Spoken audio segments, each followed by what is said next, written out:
안녕하세요. 40대 여자입니다. 저에게도 이런 일이 일어날까 싶었지만 정말 이런 일이 일어나더군요. 저는 어렸을 때부터 가정 환경이 좋지 않아 무엇이든 악착같이 하고 살았습니다. 학교를 졸업하고 바로 음식점에서 서빙을 하고 요리 기술을 많이 익혔어요. 서러움도 많았고 비굴한 일도 많았어요. 하지만 조금이라도 빨리 성공할 거라는 열망으로 버텼죠. 그렇게 시간이 흐르고 성공하겠다는 열망 하나만을 가지고 저는 밥 장사를 시작했습니다. 어려서부터 야무지고 모든 깔끔한 성격을 가진 저에게 딱이었죠. 때가 좋았는지 처음 연 가게가 그야말로 대박이었죠. 나이는 어린데 손맛이 좋다, 아주 야무지다, 아주 깔끔하다, 이런 칭찬을 들으면서 성장하였어요. 저보다 나이 많은 이모님들과 함께 일하기란 쉽지 않았지만 다행인지 이모님들도 제 편이 되어주셨죠. 요즘에서야 셰프니 요리 경연대회고 하지만 전 어린 나이에 모든 걸 제가 느끼고 깨달으며 성취를 이뤄냈습니다. 사장님, 오늘도 너무 맛있었어요. 아니, 이 집은 진짜 올 때마다 항상 똑같이 맛있단 말이야. 다음에 또 올게요. 네, 감사합니다. 그럼요. 아침마다 신선하게 다 재료 손질해서 그날그날 직접 만드니까요. 다음에 또 찾아와 주세요. 음식 솜씨가 훌륭한 엄마의 손맛을 이어받은 저는 남들보다 빨리 음식점을 열게 되었어요. 그리고 음식점은 소문이 나서 전국에 체인점을 여러 개 가지고 있어요. 지금 이 자리까지 올라오기가 얼마나 고되고 힘들었는지 몰라요. 한참 식당을 운영할 때 손님으로 만난 남편과 이른 나이에 결혼을 하게 되었고 슬아의 딸아이 한 명을 낳았어요. 부모님은 저까지 가난한데 가난한 남자를 만나면 어떡하냐부터 시작해서 말리셨지만 항상 관심과 사랑이 부족한 저에게 남편은 한 줄기 희망과도 같았죠. 어려서부터 힘들게 이 자리까지 우여곡절 끝에 올라올 수 있었고 항상 가난했기 때문에 늘 아쉬움이 뒤따랐던 순간들이었는데 내 가정을 꾸리고부터는 남들에게 아쉬운 소리 하나도 안 하고 살 수 있게 되니 그 얼마나 행복하던지. 남편은 택시 운전기사를 하다가 저를 만났어요. 남편도 저와 같은 흙수저였기에 어린 나이부터 택시를 몰며 생활비를 벌어내는 청년이었죠. 처음엔 단골 손님으로 그러다 그의 자상한 모습에 이끌려 결혼까지 하게 되었답니다. 가게가 한참 잘 되고 있던 터라 남편은 택시 일을 그만두고 결혼 후 본격적으로 가게 일을 돕기 시작했어요. 저도 옆에 바로 믿을 만한 사람이 있다는 것이 참 든든하였고요. 그래서 결혼을 하는구나 싶었던 나날이었죠. 가게 이모님들은 장난으로 서방 너무 믿지 마라. 네가 다 챙겨야 한다고 했지만 웃어 넘겼고요. 마무리는 내가 하고 들어갈 테니까 자기는 좀 들어가서 쉬어. 힘들 텐데. 오늘도 너무 고생했어, 여보. 가게는 나한테 맡겨. 에이, 그래도 혼자 마무리하기 힘들 텐데 같이 하자. 정말 괜찮겠어? 그럼 내가 주방 마무리는 좀 도와주다 갈게. 당신 고생하는 거 싫어서 그래. 그러니까 얼른 들어가서 쉬어, 어? 차라리 내가 고생하는 게 낫지. 당신 이 가녀린 몸으로. 아이고, 신랑 있으니까 이건 좋네. 누가 날 아껴주나 했더니 당신이 내 몸을 제일 아껴주네. 고마워. 자기 아니었으면 어쩔 뻔했을까? 남편은 자기보다 저를 더 살뜰히 챙겼어요. 어렸을 때부터 일만 하며 가장으로 살아온 내가 누군가의 보살핌을 받는다는 게 더없이 기쁜 나날이었죠. 그래서 모든 걸 믿고 맡겼어요. 남도 못 믿는데 남편이라도 믿어야지 누굴 믿고 사나 하는 심정으로요. 하지만 가끔은 일하는 게 저희 마음에 안 들 때가 많았지만 그래도 옆에 있는 것만으로도 고마웠어요. 하지만 저와 오픈부터 지금까지 함께한 이모님들은 그런 남편을 마음에 들어하지 않아 했습니다. 그 이유는 사장이랍시고 겉멋이 너무 들었다고 해서요. 아니, 내가 말을 안 하려고 했는데 자기 일은 똑바로 안 하면서 저기 카운터 앉아갖고 돈만 샌다? 하라는 건 안 하고. 에이, 이모가 좀 봐줘. 아직 낯설어서 그렇지 뭐. 그리고 이런 일 안 해봤는데 어떻게 모든 걸 잘하겠어, 안 그래? 아니, 그래도 본인이 좀 발로 뛰고 해야지. 어떻게 가만히 앉아서 돈만 세냐? 내가 너 딸 같아서 말하는 거야. 신랑 단속 잘해. 이모님이 아무리 말을 했지만 그래도 내 눈엔 신랑이 최고였어요. 절 끔찍이 아껴주었거든요. 몸이 힘든 만큼 심적으로 누군가에게 기댈 수 있다는 게 얼마나 큰 기쁨이었는지 아마 아는 사람은 알 거예요. 전 그래서 그를 믿었죠. 하나밖에 없는 내 편이었으니까요. 그렇게 10년이 흘렀습니다. 10년 전에도 가게는 잘 되었지만 10년이 지난 지금 가게는 더 번창하였어요. 덕분에 가게 외적으로도 부를 많이 축적할 수 있었죠. 사업에 감각이 있던 저로서는 부동산 투자 또한 거의 대부분 성공했었거든요. 결혼한 지 16년을 한결같이 저를 생각해주는 남편에게도 이제 좀 마음 편히 살자, 너무 앞만 보고 달려왔다고 생각하여 휴가도 주었습니다. 그것이 제 발등을 찍을 거라고 상상도 하지 못한 채 말이죠. 남편은 그 휴가 이후로 급격히 변하기 시작했어요. 엄마, 아빠 언제 와? 아니, 무슨 휴가를 갔길래 이렇게 연락이 안 되는 거야? 그래도 갔으면 연락을 해야지. 아빠, 얼마 만에 휴가야.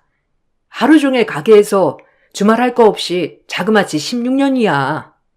내가 네 아빠 가서 연락도 하지 말고 그동안 못 만났던 친구들도 좀 만나면서 즐기라고 했어. 우리 딸은 엄마랑 놀면 되잖아. 그치? 아빠 벌써 보고 싶어?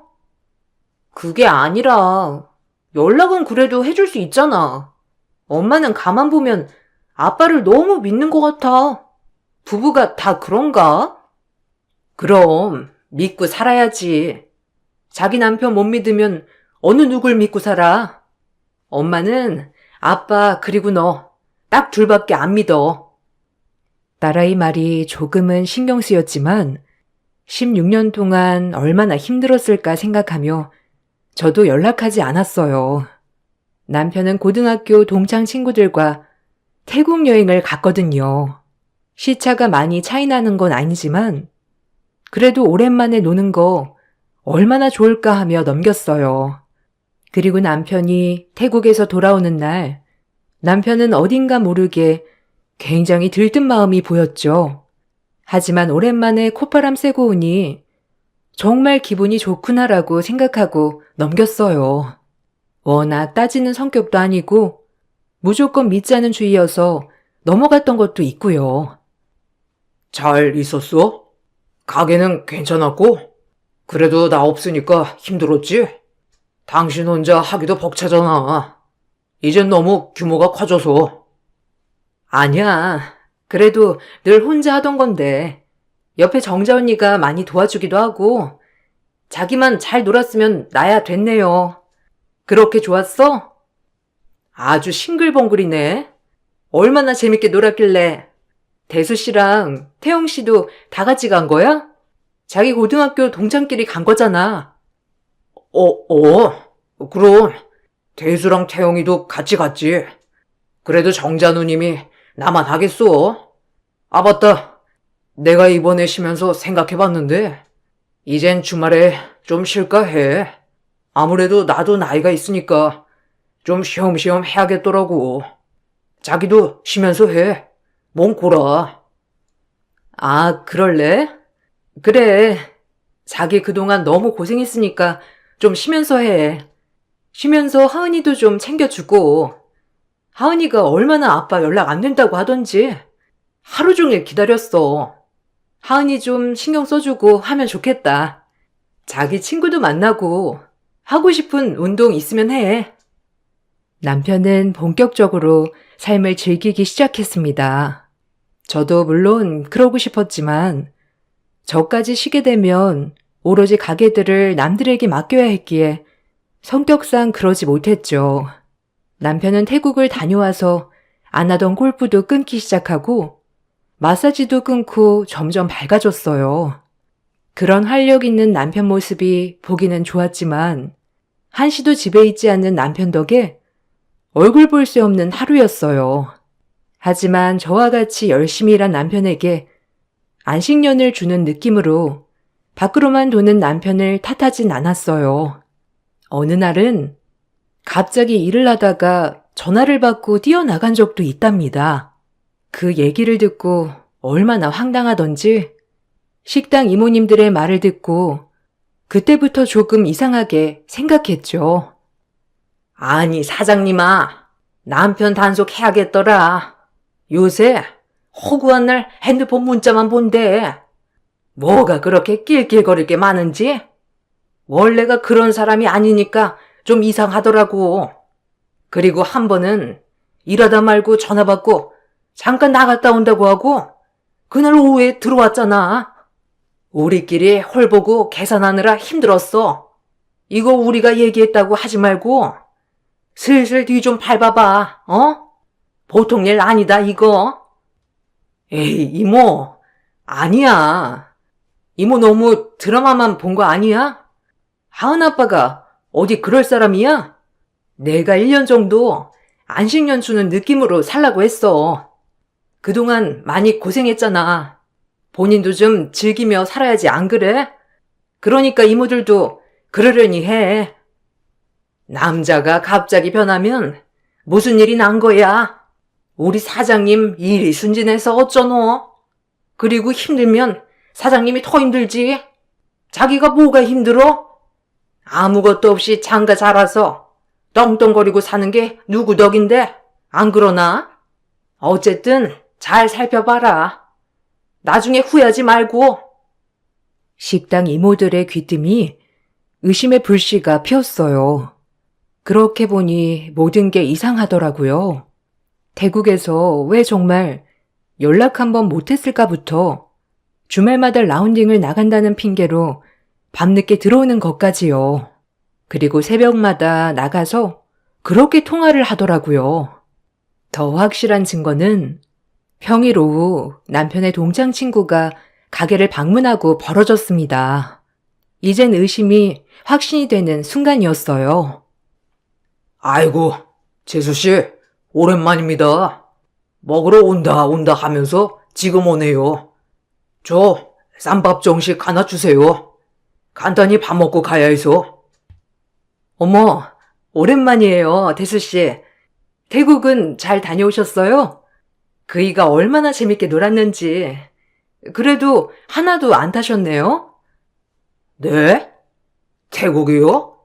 아휴, 요새 눈꽃 뜰 새 없어서 여행은 무슨? 주말에도 일 나가요. 아, 맞다. 철수는 어디 갔나 봐요? 아, 그러세요?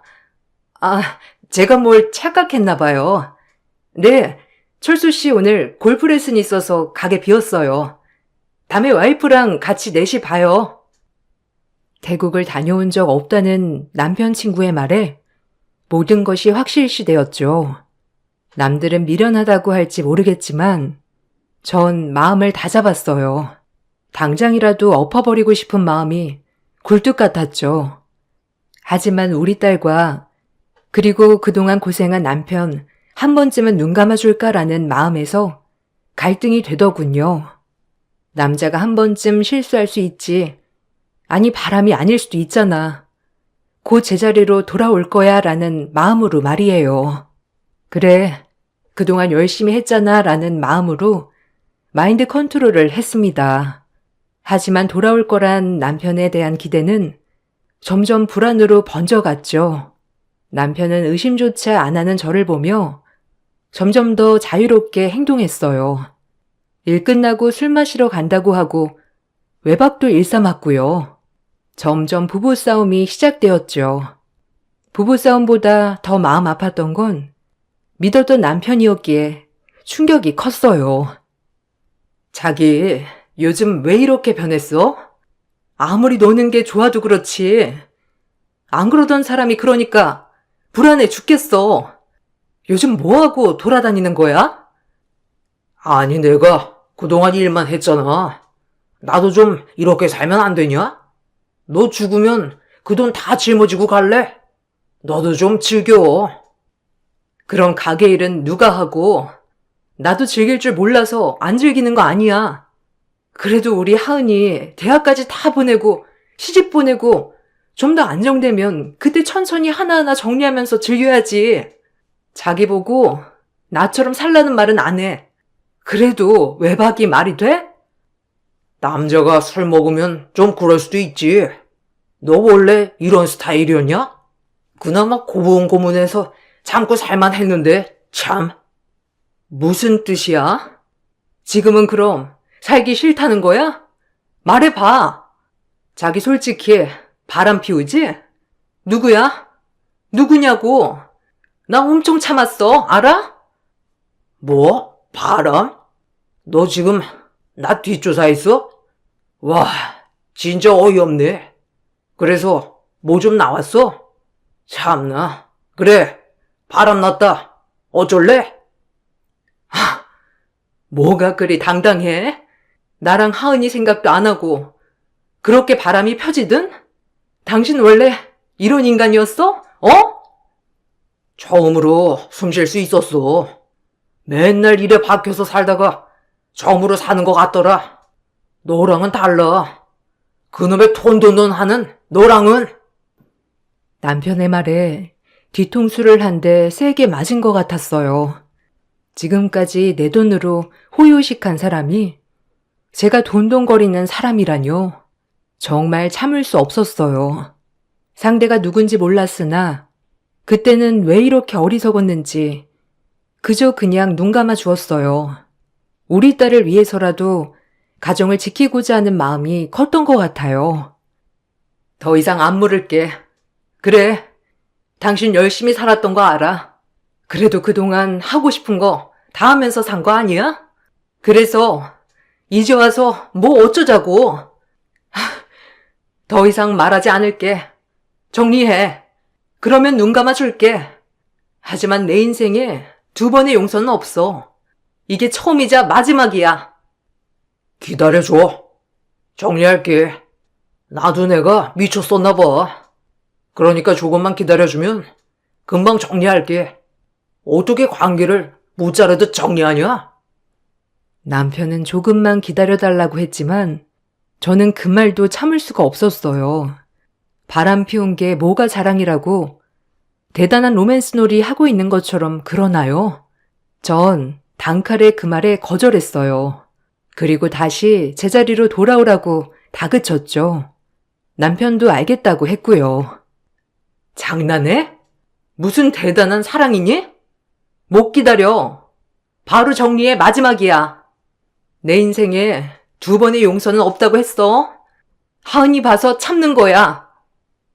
남편은 겨우 알겠다고 대답을 하곤 방으로 들어갔어요. 전 그날 얼마나 울었는지 모릅니다. 세상이 무너지는 기분 같았거든요. 온 세상인 내 남편이 그동안 나와 살았던 세월이 숨막히는 세월이었다니. 그럼 도대체 난 남편에게 뭐였는지 이때 정말 살고 싶지 않았어요. 하지만 내가 책임져야 할 우리 가게 식구들 그리고 내 딸 하은이를 위해서 열심히 살아야 했어요. 다음 날이 되어 전 아무렇지 않게 남편을 대했어요. 제발 바로 돌아오라는 마음에서요. 남편도 어느 정도 마음이 진정되었는지 다시 예전으로 돌아온 듯 싶었죠.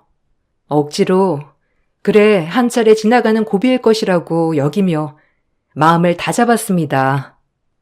아빠랑 엄마랑 이번 주말에 거기 새로 생긴 카페에 가고 싶은데 다들 시간 돼요?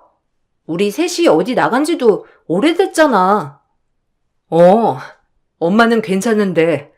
여보, 그때 골프 약속 있어요? 없으면 우리 셋이 오랜만에 나가는 것도 괜찮은데 엄마 오전 출근만 하고 일찍 올 거거든. 아빠 안 되면 우리 둘이 가고 아빠 괜찮으면 셋이 가면 좋겠다. 오랜만에 맛있는 것도 먹고. 어때? 괜찮아. 그럼 그날 우리 하은이 먹고 싶은 거랑 가고 싶었던 곳 가면 되겠다. 그럼 하은아, 오늘도 좋은 하루 보내.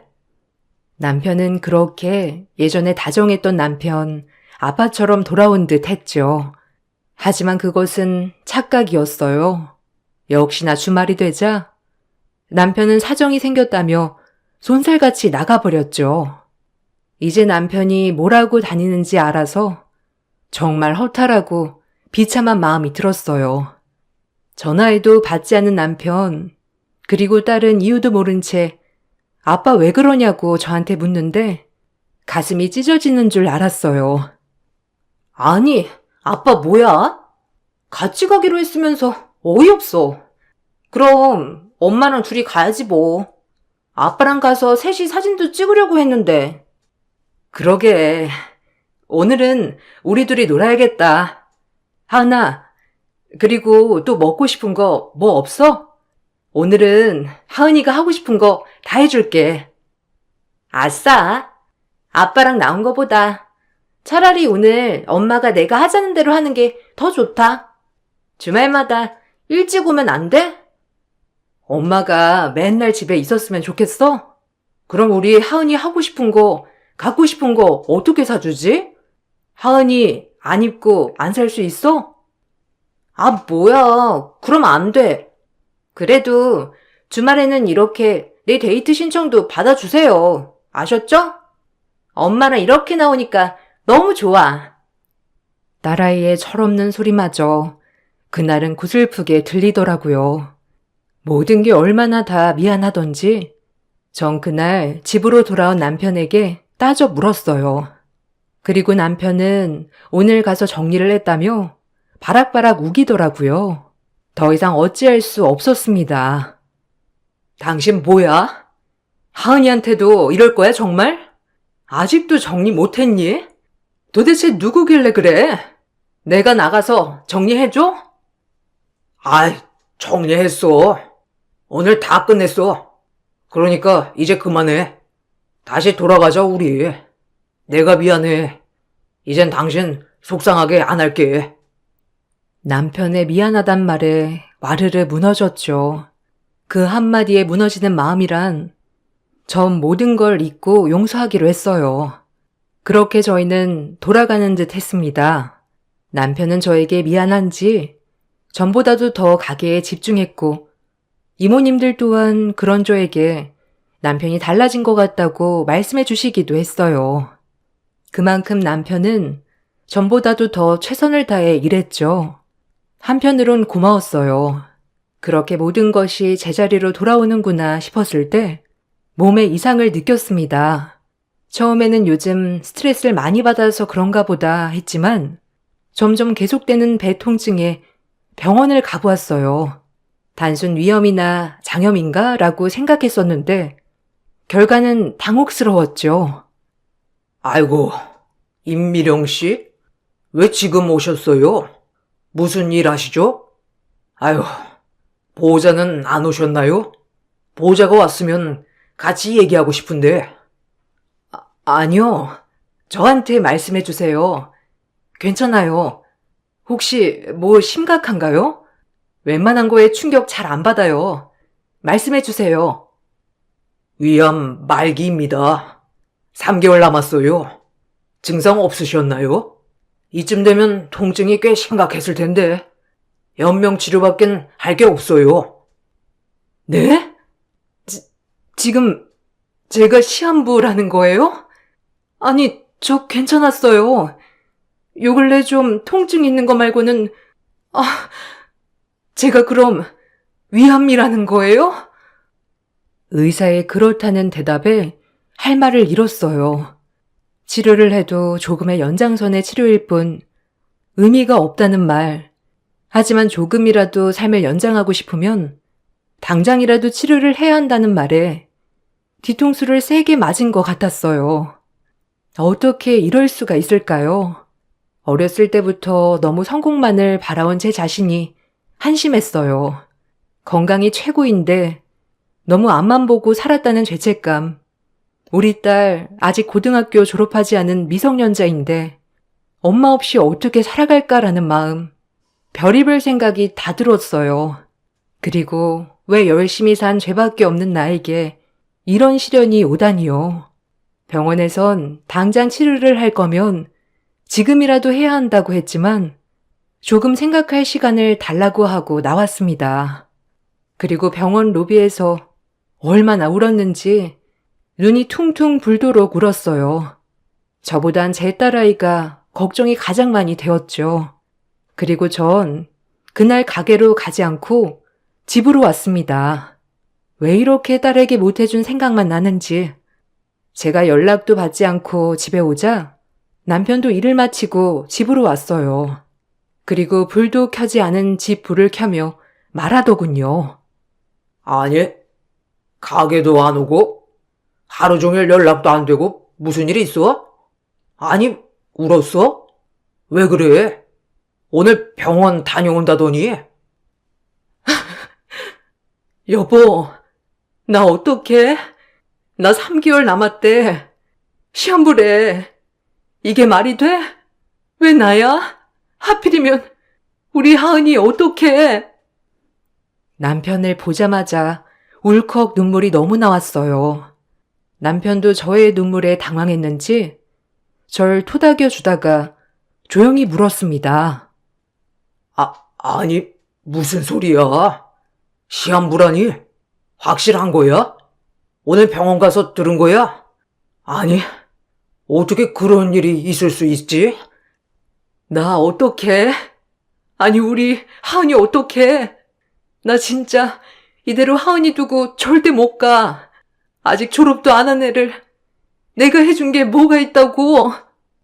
바쁘다는 핑계로 매번 일만 하고 애 어렸을 때 신경도 제대로 못 써줬는데 나 어떡해.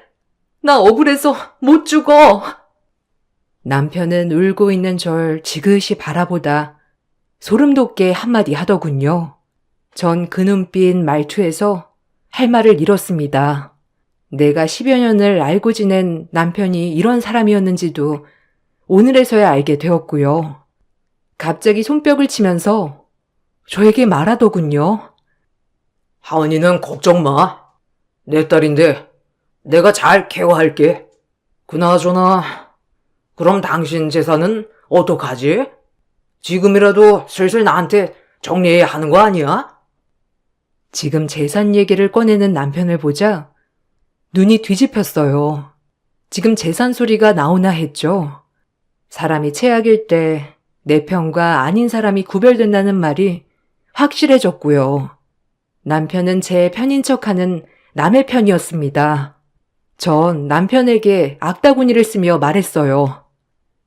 지금 재산 소리가 나와? 너 미쳤니? 내가 죽는다는데 아무렇지도 않아? 그래, 눈물 한 방울도 안 나오는구나. 그동안 네가 나를 어떻게 생각했는지 알 것 같아.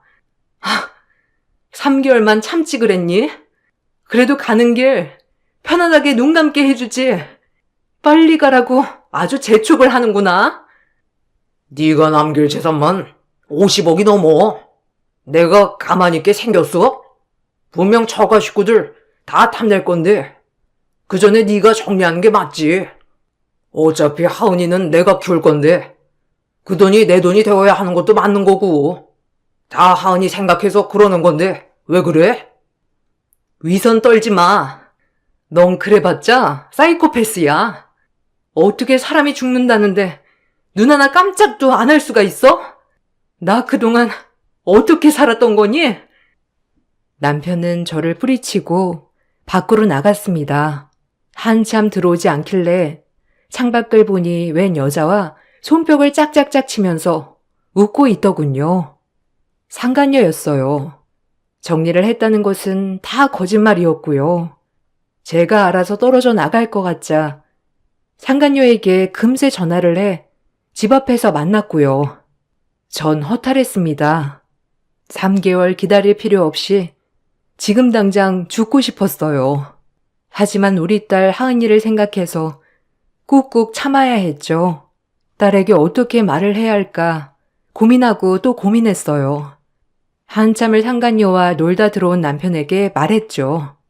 어차피 남편은 더 이상 제 사람이 아니었습니다. 당장이라도 이혼을 할까 생각도 했지만 딸이 혼자 남아 상처받느니 3개월만 참자 생각했어요. 하은이한텐 내가 얘기할 거야. 천천히. 그러니까 하은이한테 입도 뻥끗하지 마. 그리고 당신 마음 이제 완전히 알았어. 그동안 나 그냥 당신 성공의 발판이었구나. 한 번도 날 사랑한 적 없었지, 애초부터? 그냥 돈 없으면 난 자기한테 아무것도 아니었어. 이제 알았어? 너 마지막 가는 길 그래도 편히 보내줄게. 그래, 하은이한텐 네가 말해. 그리고 잘 생각해. 너 죽으면 처가 식구들이 득달같이 돈 달라고 달려들 텐데 하은이 내가 키울 거니까 재산 분할 잘 생각해야 해. 알겠어? 내가 할 말은 그게 다야. 정말 쓰레기 같았어요. 저런 발언을 뻔뻔하게 하다니요. 그렇게 그날 밤은 어떻게 지나가는지 모르게 뜬 눈으로 밤을 새웠어요. 그리고 남편 마음을 안 이상 예전처럼 돌아가기는 절대 쉽지 않다고 생각했죠. 그리고 다음 날이 됐는데 병원에서 연락이 왔어요. 처음엔 받지 않았습니다. 어차피 치료를 빨리 해야 한다고 할 내용 같았거든요. 두 번째 전화가 계속 오길래 받았어요. 전 놀랄만한 소식을 들었습니다. 하루 만에 죽었다 살았다를 왔다 갔다 했으니까요. 정말 말로 표현 못할 느낌이었죠. 네, 어제 진료받던 의사입니다. 임미룡 씨 맞으시죠? 아유, 죄송해요. 자트가 뒤바뀌었네요. 오진입니다. 지금 당장 병원으로 오실 수 있나요? 저희가 원래 이런 실수는 잘 안 하는데, 아유, 어쩌다가. 정말 죄송해요. 몰아드릴 말씀이 없습니다. 일단 병원으로 오시죠. 네? 사실인가요? 일단 바로 갈게요. 오진이면 어제가 잘못된 진단이었다는 거죠? 금방 가겠습니다. 기다려주세요. 전 쏜살같이 병원으로 달려갔어요. 결론은 차트가 바뀌었고 저는 경미한 위험이었죠. 그때만큼은 의사가 원망스럽지도 않고 그냥 기쁘기만 하더라고요. 이 느낌은 정말 모를 거예요. 하루 만에 죽다 살아난 느낌. 얼마나 고개를 숙이고 감사하다고 하고 나왔는지 전 하루 사이에 많은 것을 깨달았어요.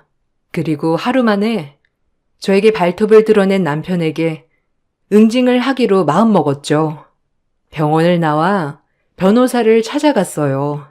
이혼 소송과 함께 상간녀 소송도 같이 걸었어요. 하지만 법률상 어느 정도 재산 분할은 해줘야 한다고 하더라고요. 한국 법은 참, 그래도 전 진행을 했습니다. 더 이상 한 입을 덮고 살 수 없단 걸 알았으니까요. 남편은 사태 파악도 못한 채 저에게 따지더군요. 아직 제가 멀쩡하다는 걸 몰랐으니까요. 얼마나 웃기던지. 그리고 그 얼굴이 사색이 되는 것을 꼭 지켜보고 싶었죠. 오히려 저에겐 좋은 기회였어요. 남편을 엿먹일 기회. 이제 조금 남아있던 정마저 다 탈탈 털렸으니까요. 오히려 이런 상황에 정말 감사했어요. 진짜 내 편인지 아닌지 걸러낼 기회가 왔다고 생각했으니까요. 뭐? 이혼? 참나. 너 지금 재산 나한테 안 넘기려고 그러는 거지? 그래봤자 하은이는 내가 키운다니까. 너 잘 생각해. 그래, 마음대로 생각해. 하은이 내가 키워. 하은이 이름 입에 올리지도 마. 이 더러운 놈아. 그리고 나랑 결혼할 때 집불 해갖고 온 거 없으니까 몸만 나가. 나머진 내 법률 대리인이랑 얘기해. 네 그 악랄한 두 얼굴 잘 봤다. 그리고 상간녀 소송도 준비 중이니까 기다리라고 해. 네 잘난 상간녀한테. 알겠니? 더러운 것들. 그리고 하은이 다신 볼 생각도 하지 마. 이 더러운 놈아. 하루아침에 뭐 잘못 먹은 거야 아니고서야? 이게 단단히 미쳤네. 나 하은이 아빠야. 알겠어? 네가 이럴 때가 아닐 텐데. 남편은 하루 사이 제가 바뀐 걸 보고 어안이 벙벙해 했습니다. 그리고 더 세게 나오더군요. 얼마나 어리석어 보이던지. 그런 남편을 보니 이가 부득부득 갈렸습니다.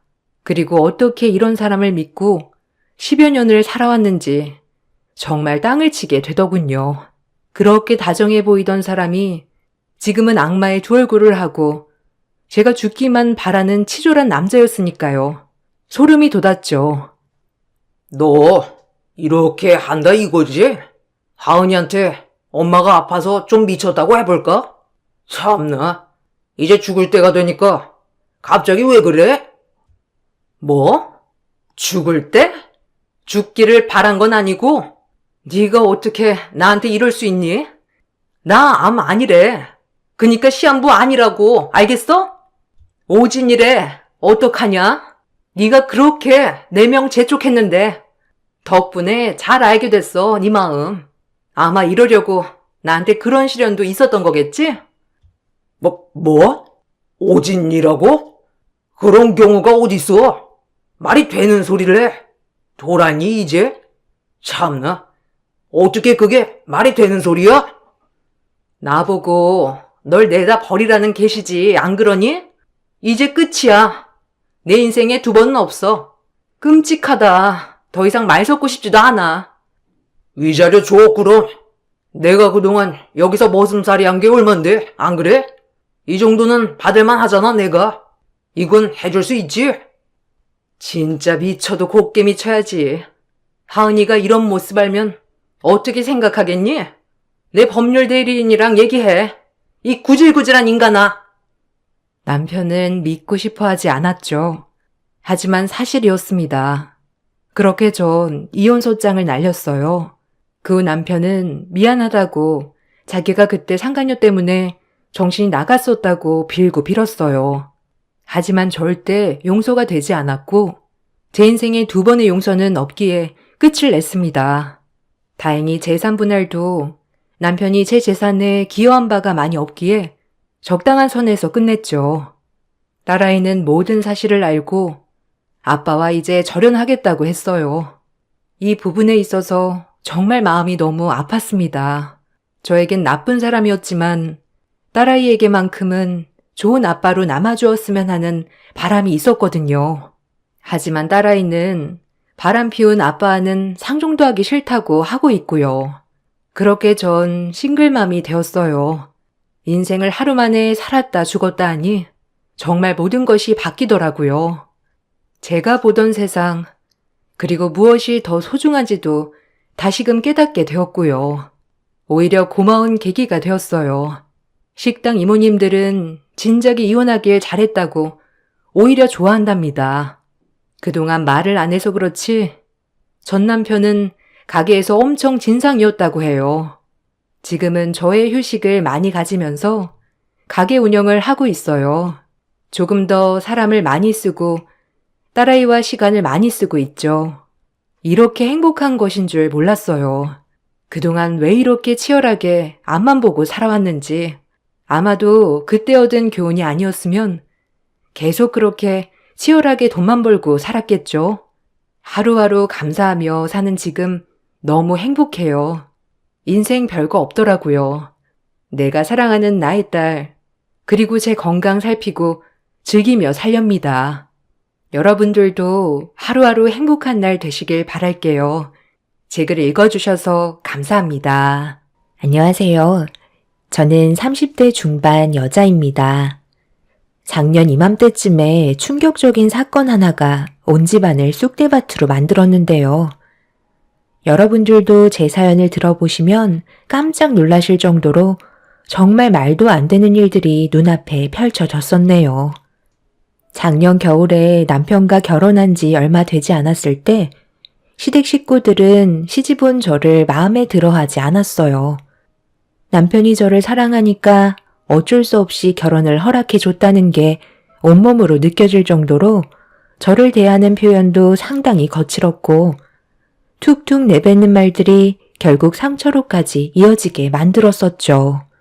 남편도 시댁 식구들의 행동에 대해 참고 있다가 결국 불만이 터져 나오기 시작했습니다. 하지만 달라지는 건 아무것도 없었어요. 저희 부부에게 제일 불만이 많으셨던 시모가 결국 한마디 하시면서 저를 마음에 들어하지 않으셨는지 확실히 알 수 있었습니다. 저희 집안의 경제적인 능력이 문제가 되었는데요. 결정적으로 제일 크게 작용했던 부분이 예단 문제였어요. 저는 예단으로 2천을 해갔지만 저보다 먼저 시집을 온 형님은 예단으로 2억을 해왔었다는 말을 들었었죠. 그 말을 들었을 때 솔직히 당황스러울 수밖에 없었어요. 그런데 알고 보니 시모가 형님을 시숙에게 소개를 해준 거였고 꽤 오랜 기간 동안 시모와 형님의 관계는 상당히 두터운 사이로 발전하고 있었다는 걸 남편을 통해 들을 수 있었습니다. 그래서 시모와 형님은 항상 붙어 다녔고 서로 많은 대화를 주고받았지만 저는 그 자리에 낄 수 없었습니다. 거의 투명인간 취급할 정도로 저를 많이 무시하고 있었어요. 저도 시댁 집안의 식구로 인정을 받기 위해 여러 가지로 노력을 했었지만 시모의 마음을 얻기에는 형님에 비해 많이 부족했었죠. 동서가 아무리 어머님한테 잘 보이려고 노력을 해봤자 소용이 없는 게 어머님과 나는 서로 뗄 수 없는 사이거든. 꽤 오랜 기간 알고 지내왔기 때문에 동서가 낄 수 있는 공간은 전혀 없어.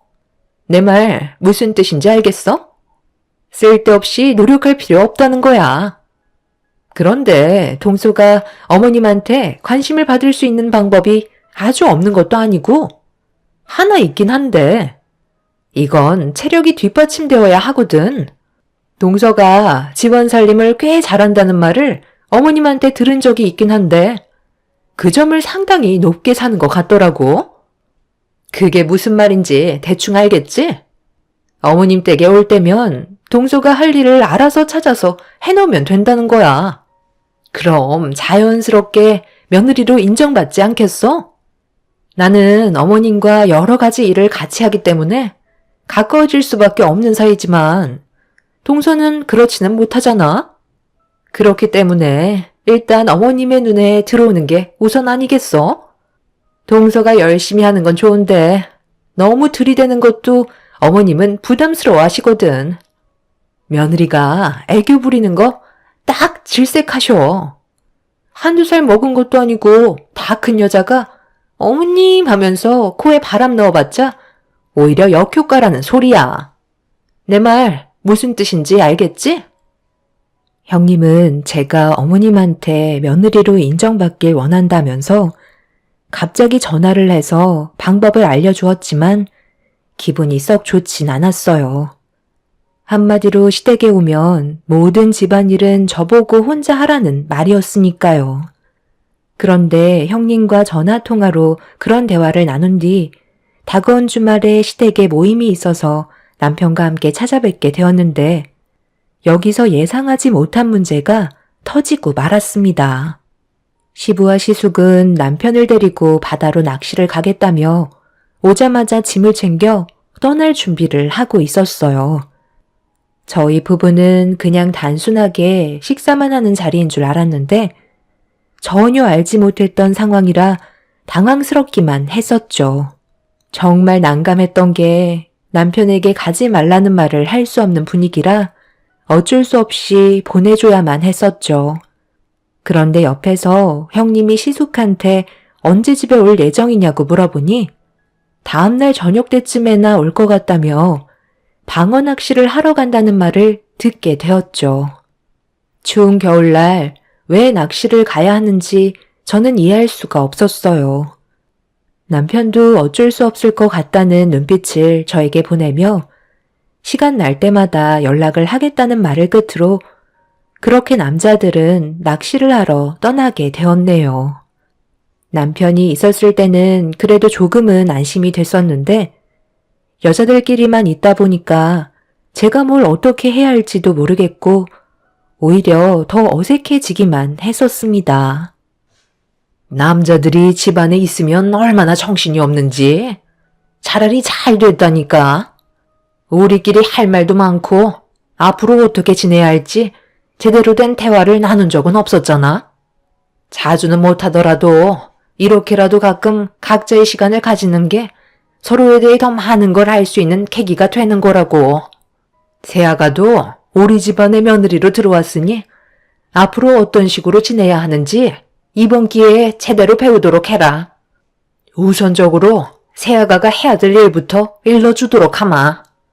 어차피 우리 집에 매일 오는 것도 아니고 가끔 오는데 그 시간을 최대한 효율적으로 활용하는 게 아무래도 좋겠지?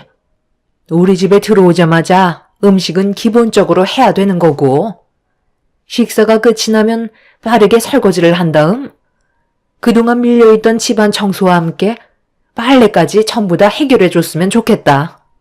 그리고 가끔 대청소 한번 해주면 더는 바랄 게 없을 것 같은데 그렇게 해줄 수 있지? 제가 그렇잖아도 전화로 먼저 얘기했었어요. 저희 집안 식구가 되는 게 어디 쉽나요? 가진 게 없으면 몸으로라도 때워야죠. 말 나온 김에 오늘 대청소나 한번 하는 걸로 하자. 일단 마당에 미리 이불 빼놨으니까 그거 좀 큰 대야에다 넣고 발로 힘있게 빨래 좀 해봐라. 세탁기에 돌려봤는데 영 시원찮아서 별로더라고. 이불 빨래는 무조건 발이 최고다. 빨리 옷 갈아입고 나와라. 날 추운데 어두워지기 전에 끝내야 하지 않겠니? 첫째 너도 내가 말한 거 서둘러 준비하고. 시댁에 들어오자마자 저에게 이불 빨래를 시킨 시모의 말은 저를 당황스럽게 만들었습니다. 엄동설안에 마당에서 이불 빨래를 하게 될 거라곤 상상조차 하지 못했었고 시모는 멍하니 서 있는 저를 바라보며 서둘러 움직이라고 재촉하고 계셨어요. 어떻게 대처를 해야 할지 몰라 우물쭈물 거리기 시작하자 시모는 그런 저를 바라보면서 목소리를 높이셨고 형님은 시모의 뒤에서 빨리 움직이라는 눈빛을 보내고 있었습니다. 어쩔 수 없이 일단 몸을 움직였고 옷을 갈아입은 뒤 마당 밖으로 나갔는데 엄청나게 큰 대야에 이불이 쌓여 있었어요. 칼바람이 부는 날씨에 몸은 덜덜 떨리기 시작했고 점점 몸이 움츠러들기 시작하자 시모는 몸을 계속해서 움직여야 얼지 않는다며 서둘러 이불 빨래를 끝내길 재촉하셨습니다. 어쩔 수 없이 대야에 물을 한가득 채운 다음 세제를 풀었는데 물이 너무 차가워서 그런지 세제는 제대로 풀리지도 않았어요. 시모는 뒤에서 저를 계속해서 지켜보고 계셨고 일단 서둘러 이불 빨래를 해야 될 것 같아 서둘러 대야에 발을 담갔는데 정말 몇 초 버티지 못하고 발을 빼고 말았습니다. 너무 차가워서 도저히 빨래를 할 수가 없었어요. 어머님, 이건 정말 아닌 것 같아요. 세탁기로 그냥 돌리면 안 될까요? 세제도 잘 안 풀리잖아요. 너무 비효율적이에요. 발도 너무 차가워서 동상 걸릴 것 같아요. 아니면 화장실에서 따뜻한 물로 이불 빨래하는 게 좋지 않을까요? 시키면 시키는 대로 하면 될 것이지. 무슨 말이 그렇게 많아? 그래서 지금 못하겠다는 거야? 너 시애미 말을 무시하겠다는 거지? 무시하겠다는 게 아니라 추운 겨울에 왜 밖에서 이불 빨래를 해야 되는지 이해를 할 수가 없어서 그래요. 차라리 날 따뜻할 때 하면 안 될까요? 방법은 많은데 굳이 밖에서 빨래를 할 필요는 없는 거잖아요. 어머님, 제가 지금 옷도 너무 얇게 입고 발도 맨발이라 너무 추운데 몸 좀 녹여야 할 것 같아요. 제가 오늘 무슨 수를 써서라도 이불 빨래 끝낼 테니까 마당에서 빨래만큼은 시키지 말아주세요. 어머님, 준비 다 끝났어요. 동서, 아직까지 시작 안 한 거야? 내가 분명 전화로 얘기했잖아. 어머님께서 시키는 건 토달지 말고 묵묵히 하라고. 그래야 어머님한테 사랑받을 수 있다니까. 일단 벌려놓은 건 끝내야 할 거 아니야? 어머님, 추우니까 빨리 들어오세요. 동서가 알아서 잘 끝낼 거니 너무 걱정하지 마세요. 뭐하고 있어? 동서도 빨리 끝내고 들어와야지. 너무 추워서 계속해서 몸이 움츠려 들고 있는데 시모는 오히려 저를 더 다그치며 빨리 끝내고 들어오라면서 형님을 따라 집으로 들어갔습니다. 따뜻한 거실에서 시모와 형님은 마당에서 떨고 있는 저를 바라보고 있었는데 제 앞에서 시모와 형님이 무언가에 발을 집어넣고 있더라고요. 그걸 빤히 쳐다보고 있는데 충격적이게도 저는 추운 겨울 날씨에 밖에서 발로 이불 빨래를 시키고 시모야 형님은 저를 바라보며 족욕을 하고 있었습니다. 그것도 모자라 서로 웃으면서 군고구마를 까먹고 있는데 이건 아닌 듯 싶더라고요.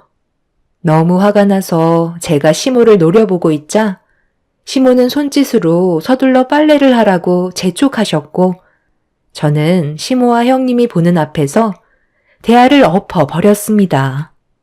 제가 돌발 행동을 보이자 시모와 형님은 족욕을 하다가 벌떡 일어났고 급하게 마당 밖으로 뛰쳐나와 잘못이 없는 저에게 화를 내기 시작했어요.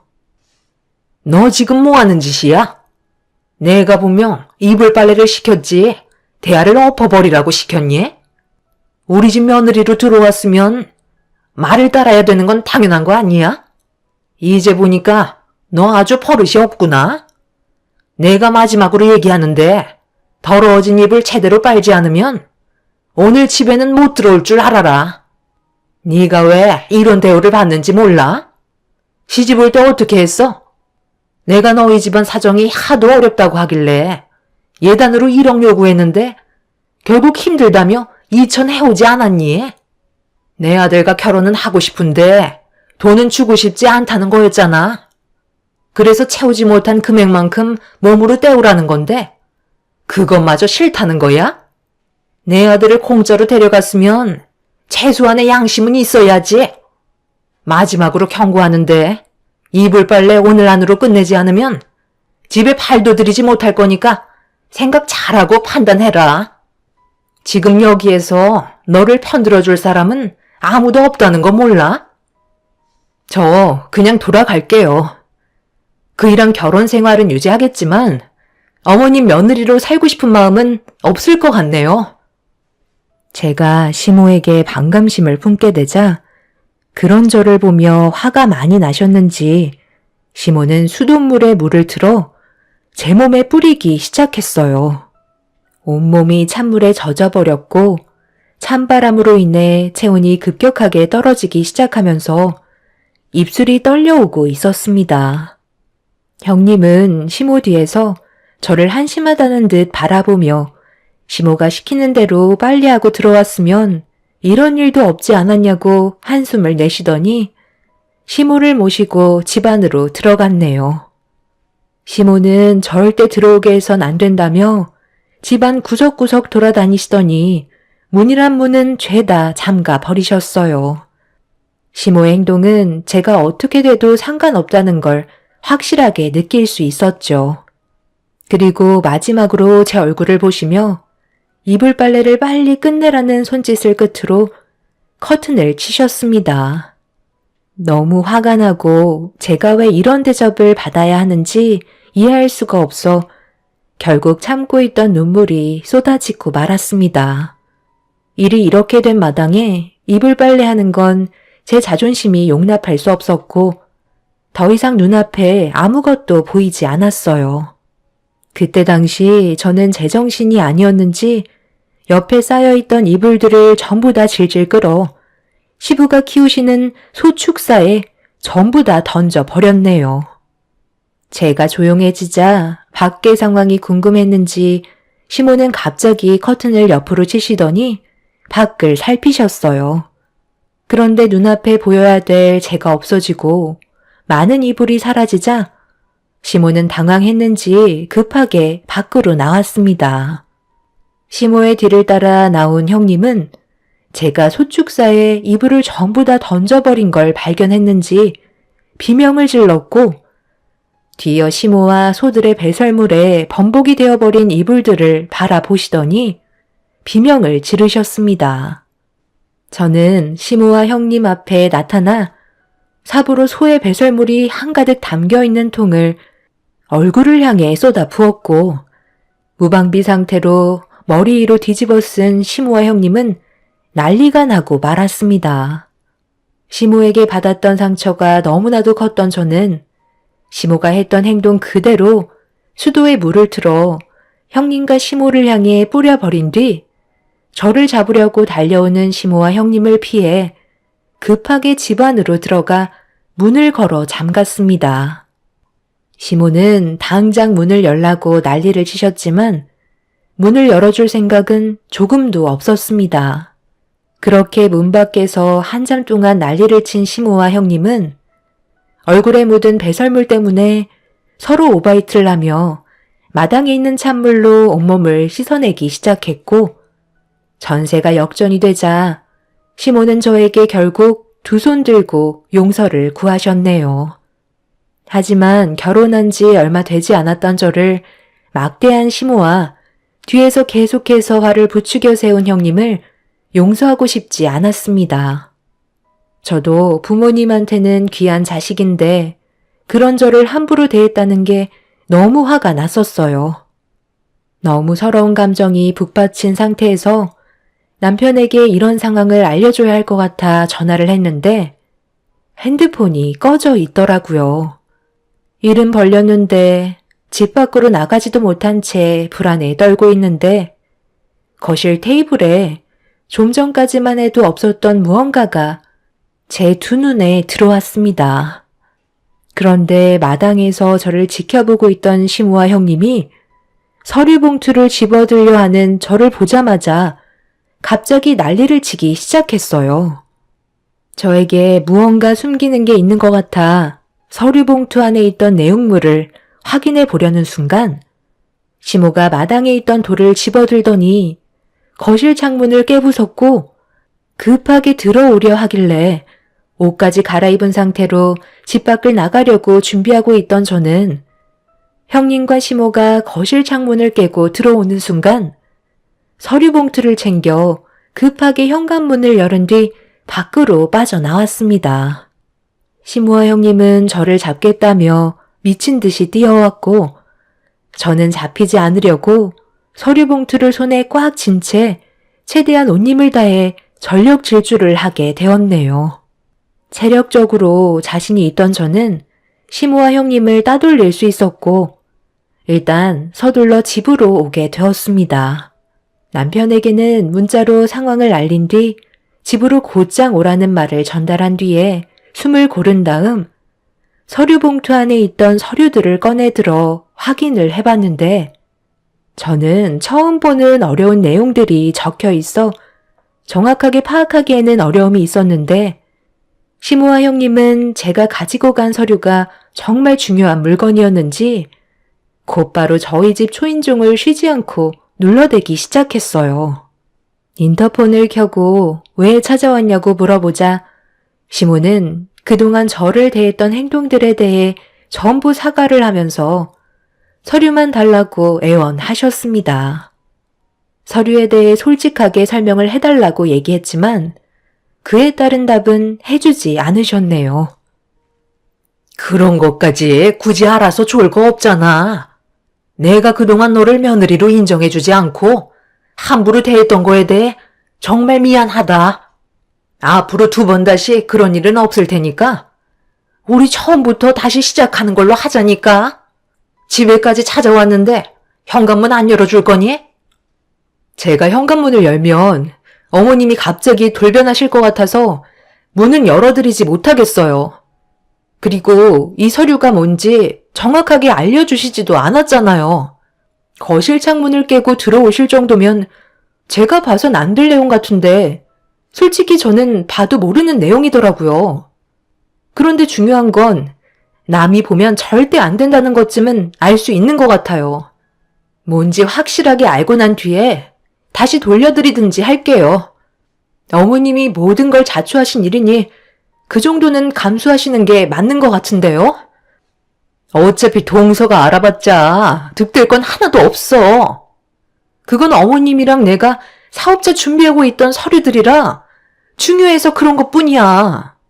가족끼리 굳이 얼굴 붉힐 필요는 없잖아? 오늘 일을 계기로 우리의 관계는 충분히 좋아질 수 있다고. 저는 이미 어머님의 가족의 구성원이 될 마음이 떠나버린 상태이고요. 형님도 저를 위하는 척 했지만 결과적으로 저를 이용하려고 계획하신 거잖아요. 제가 그런 걸 모를 것 같아요? 어머님과 제 사이를 계속해서 이간질시키고 이불 빨래도 형님 머리에서 나온 거죠? 오늘은 얼굴 보고 싶지 않으니 그만 돌아가 주세요. 안 그럼 경찰에 신고하겠습니다. 제가 경찰에 신고를 하겠다는 말을 꺼내자 시모아 형님은 뭔가 캥기는 게 있는지 일을 크게 만들지 말라며 더는 난리를 치지 않고 집으로 돌아갔습니다. 경찰에 신고하겠다는 말에 꼬리를 내린 것 보면 서류의 내용들은 좋은 게 아니라는 걸 확실하게 알 수 있었어요. 남편은 늦은 저녁이 되어서야 저에게 전화를 했는데 뱃멀미가 심해서 낚시는커녕 쓰러져 있었다며 더는 못할 것 같아 집으로 출발할 거라는 말을 끝으로 그제서야 한숨 돌릴 수 있었습니다. 그날 하루 너무 긴장을 했는지 잠깐 누웠는데 잠깐 잠이 든 사이 현관 비밀번호가 눌리는 소리가 들렸어요. 그 소리를 듣고 침대에서 일어나 현관문을 열며 들어오는 남편을 반기는 순간 문이 닫히지 않고 다시 반대로 열렸습니다. 그리곤 시모아 형님이 저를 향해 달려들었어요. 남편도 놀랐는지 급하게 시모아 형님을 말렸지만 이미 제 머리는 시모의 손에 쥐어져 있었네요. 서류를 당장 내놓으라며 난리를 치셨고 남편은 시모아 형님을 진정시키기 위해 서류를 건네주겠다며 겨우 저와 시모를 분리시켜 놓았어요. 언제부터 밖에서 기다리고 계셨던 거예요? 제가 얼마나 놀랐는지 알아요? 이런 식으로 나오면 오히려 역효과인 거 몰라요? 제가 아주 나를 얼마나 무시했는지 알아? 약점 하나 잡았다고 지금까지 나를 괴롭혔다니까? 너도 대충 들었을 거 아니야? 동서, 어차피 우리는 더 이상 가까워질 수 없는 사이가 된 거야. 그러니까 각자 살 길 찾아가면 되는 거라고. 그냥 깔끔하게 서류 주고 관계 끝내면 될 것 같은데? 어디에다 숨겼어? 집안을 쑥대밭으로 만들기 전에 순순히 건네주는 게 좋을걸?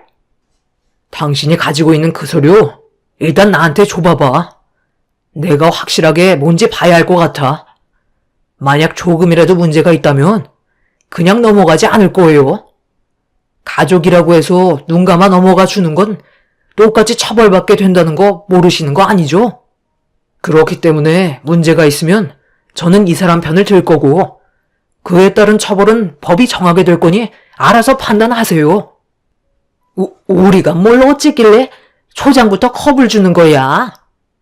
나는 큰 며느리랑 사업을 한 것밖엔 없다고. 일단 서류나 빨리 내놔라. 남편은 모든 걸 확인하기 전까지 절대로 서류를 넘겨주지 않겠다며 저와 약속을 하게 되었고 저는 그런 남편을 믿고 있었기 때문에 안방으로 들어가 서랍 깊숙이 넣어둔 서류를 꺼내 남편에게 건네주었네요. 그 순간 시모가 서류를 빼앗으려고 자리에서 일어나 발버둥치기 시작하자 남편은 시모를 강하게 밀치더니 서류를 꺼내들어 확인하기 시작했어요. 하지만 남편도 서류의 내용이 생소했는지 알 수 없는 표정을 보이고 있었습니다. 형님은 별거 없으니 빨리 돌려달라며 재촉했고 남편은 손에 들고 있던 서류를 가지고 방 안으로 들어가 누군가와 통화를 하기 시작했어요. 그런데 남편의 한마디에 시모와 형님의 얼굴은 사색이 되었고 문을 발로 걷어차면서 엄마를 정말 고소할 거냐고 소리를 지르며 불안에 떨고 계셨네요. 형수님이 저희 엄마와 계획을 하고 있다는 사업이 이런 쓰레기 같은 짓이었어요? 건축물 대장이 전부 잘못된 것 같은데요? 제가 구청에 일하는 지인이 있어서 물어보니까 월요일 당장 조사를 해봐야 할 것 같다는데요? 도대체 무슨 일들을 꾸미시는 거예요? 뭐긴 뭐예요. 어차피 돈 때문에 그러는 거지. 솔직히 이런 식으로 건물 올리는 사람 수도 없이 많을걸요? 눈속임만 하면 알아서 허가해주고 나중엔 변경하면 되는 건데 그게 뭐가 잘못됐다는 거죠? 저희는 아무런 죄가 없다고요. 형수님과 엄마가 정상적인 절차대로 진행을 하지 않으니까 입주민들만 피해를 보는 거라고요. 나중에 뒷감당 하실 수 있으세요? 남편의 말에 저는 깜짝 놀라고 말았습니다. 제가 꺼낸 건축물 대장의 내용은 형님과 시모는 건물을 올릴 때 근린생활시설의 목적으로 건물을 올렸었지만 준공검사가 끝이 나고 용도 변경을 임의적으로 했다는 게 문제가 되는 거였어요. 근린생활시설이란 슈퍼마켓이나 의원, 세탁소 같은 편의시설이 들어가기 위한 건물이기 때문에 여기에는 취사시설이나 바닥 난방 같은 걸 설치할 수가 없는데요. 시모와 형님이 일단 건물을 먼저 다 짓고 취사 또는 바닥 난방을 설치하지 않은 상태에서 준공검사 승인이 나게 되면 그 후에 다시 공사를 시작해서 불법적으로 바닥 난방과 취사시설을 설치해 주택과 똑같이 만들어 입주민들에게 분양까지 이어지게 만들었던 거죠.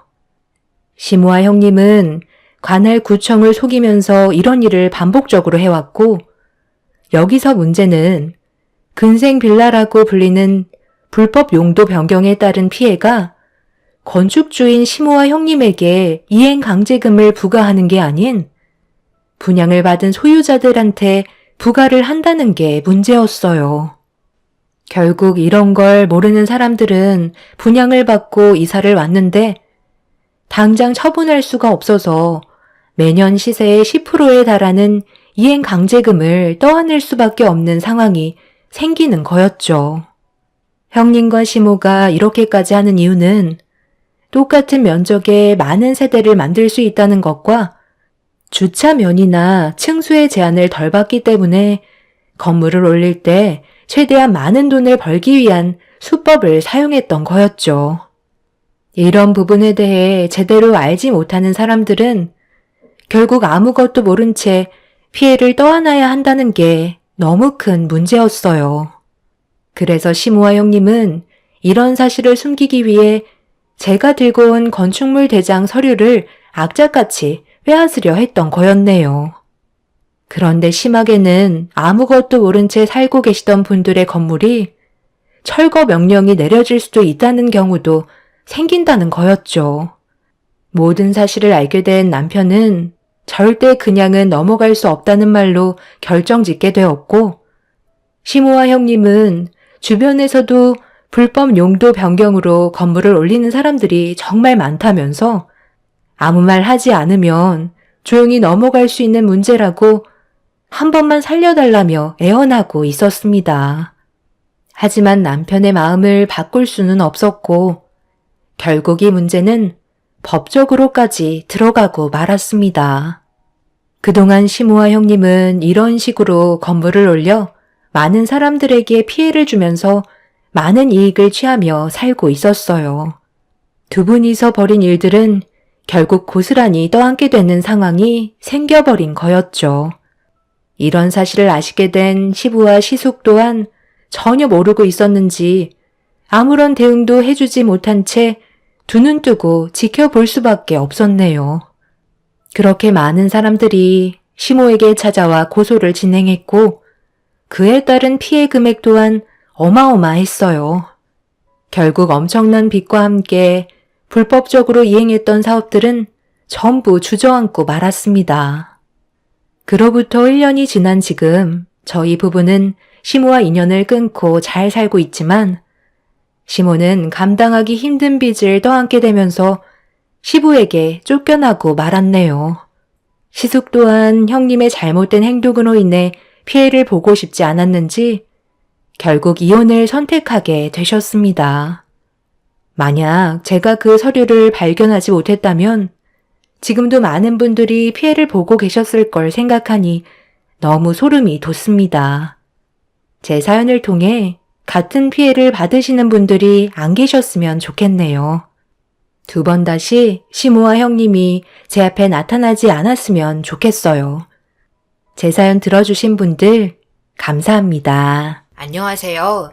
저는 58살 남자이며 최근에 가슴 아픈 일을 경험하면서 많은 고민에 빠져 있어 앞으로 어떻게 이 상황을 헤쳐나가야 할지 여러분들의 의견을 들어보고 싶어 사연 신청하게 되었습니다.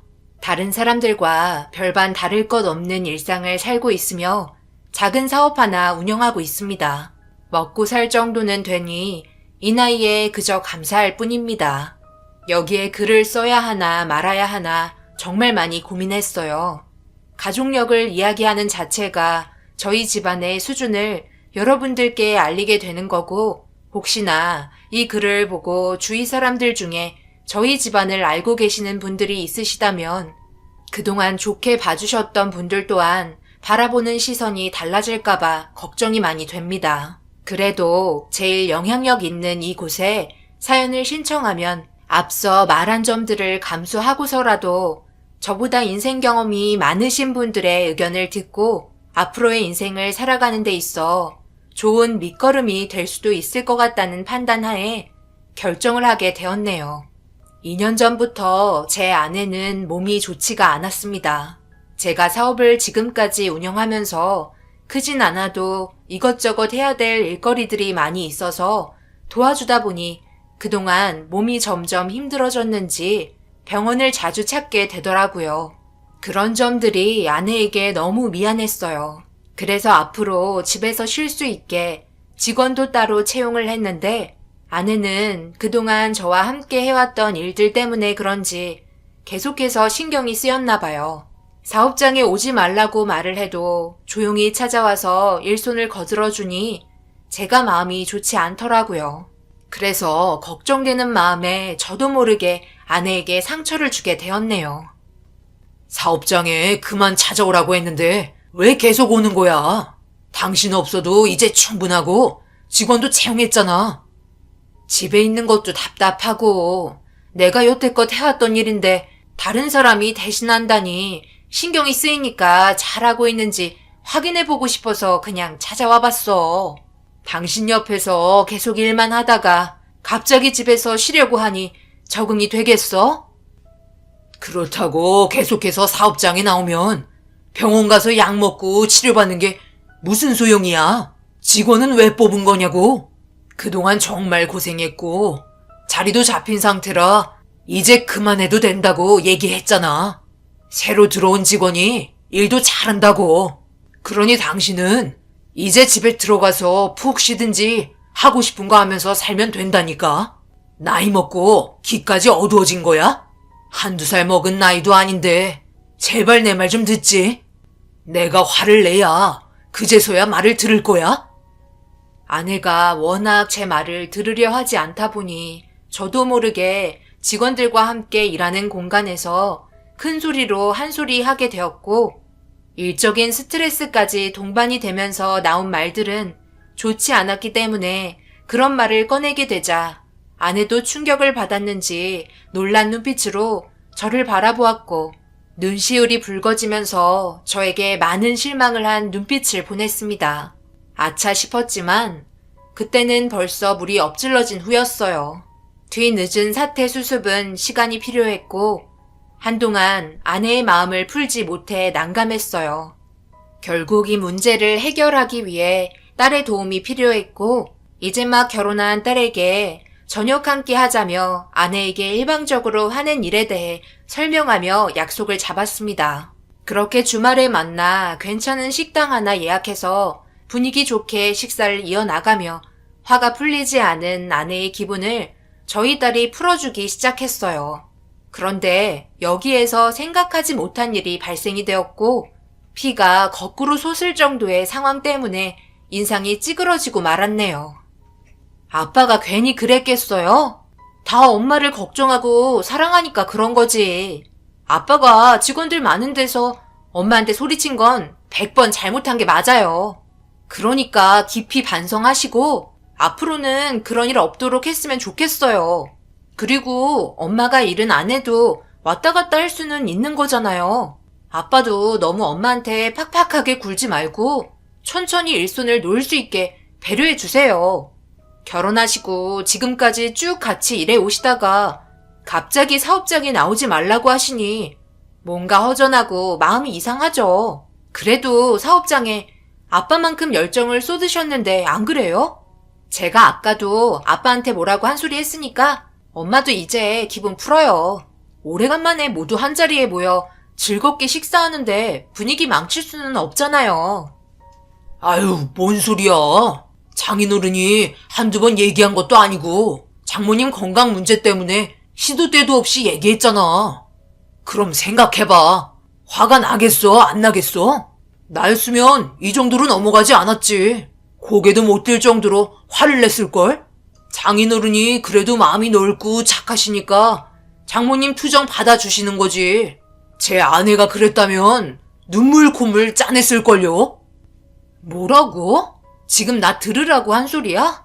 우리 부모님 앞에서 지금 무슨 말을 그런 식으로 하는 거야? 정신 나갔어? 왜? 맞잖아. 내 말이 틀렸어. 애초에 장모님이 회사에 나오지 않았다면 이런 일도 없었다고. 나는 밥 먹는데 체하는 줄 알았다. 직원 채용해서 월급 주며 일하고 있는데 장모님 오셔서 일손 도와주면 뭐하러 직원 채용한 거야? 돈 아깝잖아. 안 그래요, 장인어른?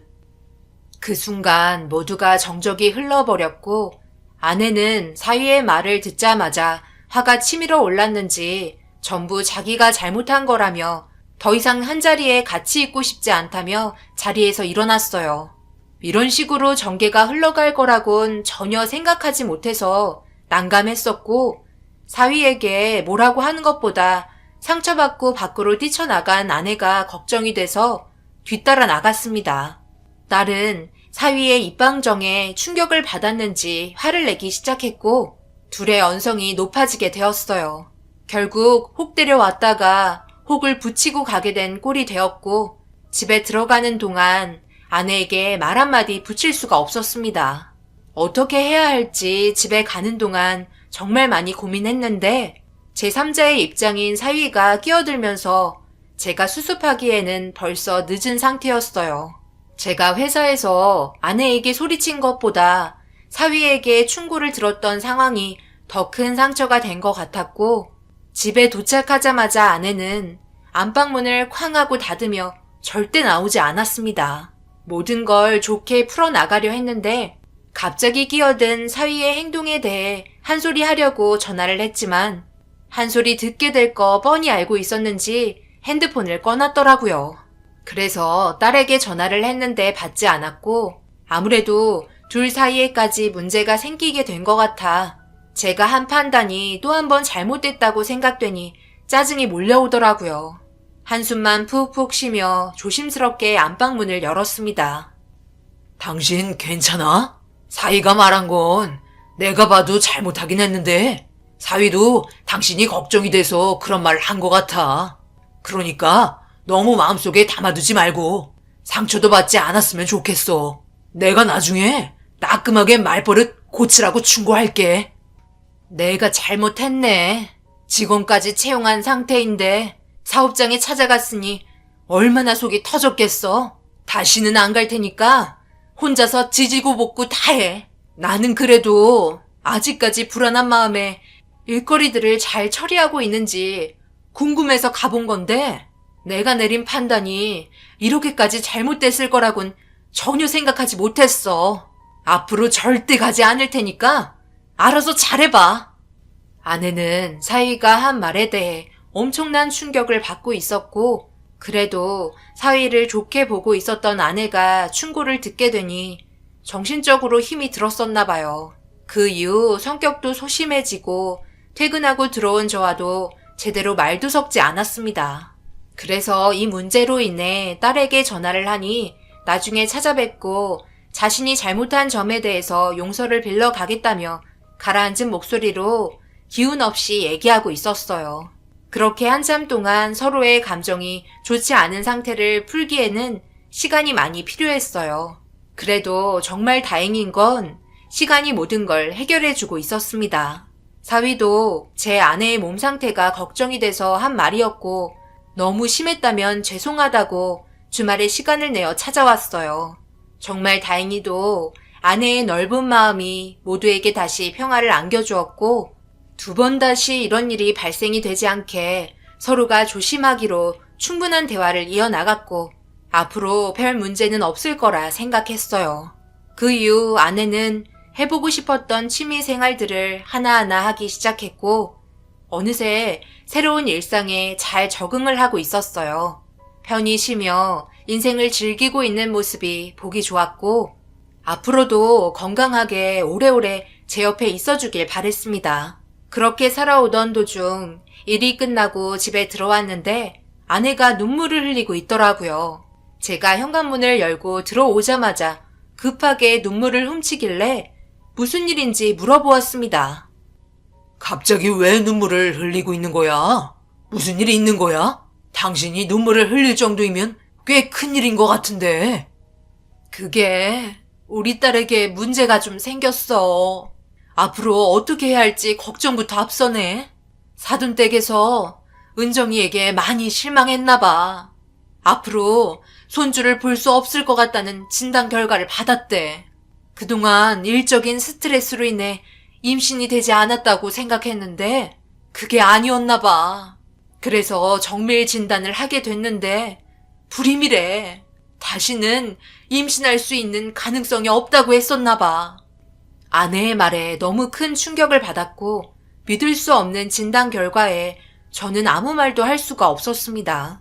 딸에게 전화라도 해서 위로라도 해줘야 하는 건지 아니면 직접 찾아가야 하는 건지 많은 고민에 빠져 있었고 아내는 당분간 그냥 혼자만의 시간을 주고 마음을 진정시키는 게 좋을 것 같다며 다시 연락이 오기를 기다리게 되었고 얼마의 시간이 흐르고 딸은 아내에게 전화를 했는지 주말에 함께 만나기로 했었다며 일정을 알려주었습니다.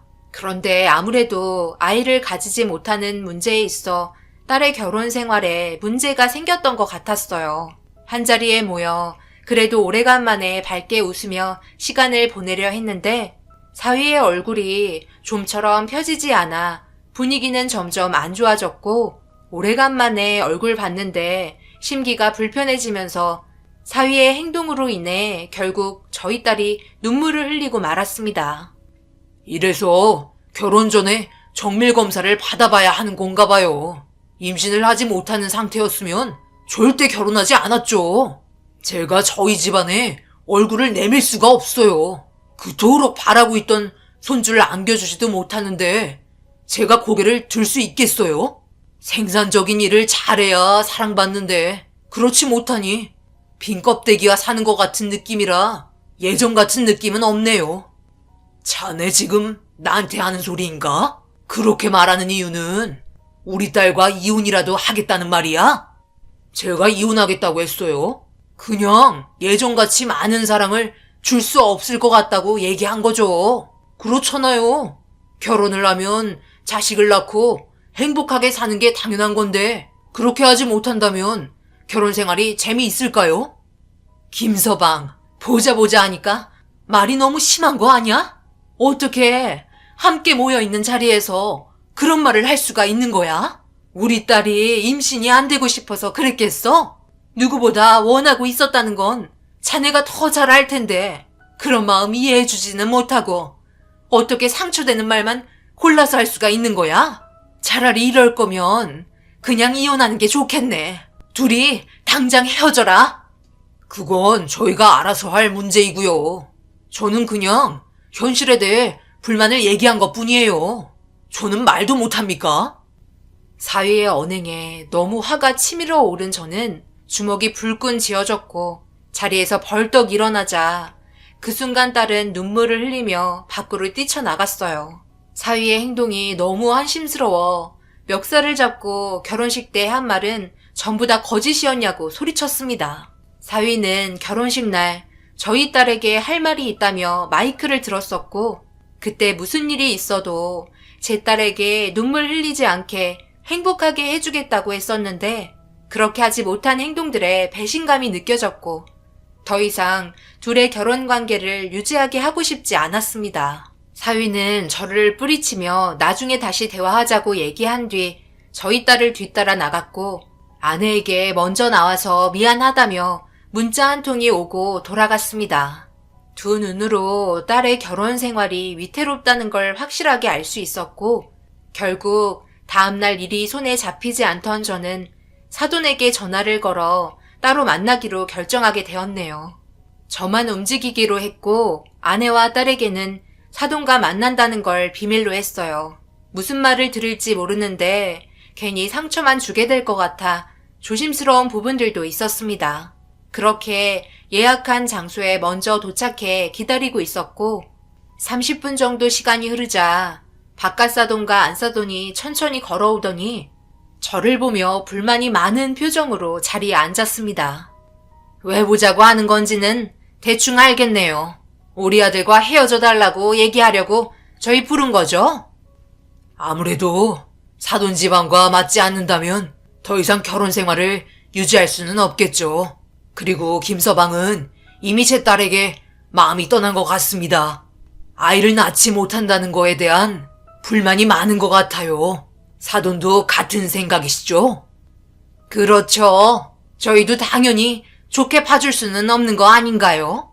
다른 며느리들은 자식들도 순풍순풍 잘 낳고 사는데 정작 며느리는 시도조차 할 수 없는 몸 상태를 가지고 있으니 제가 얼마나 속이 터지겠어요?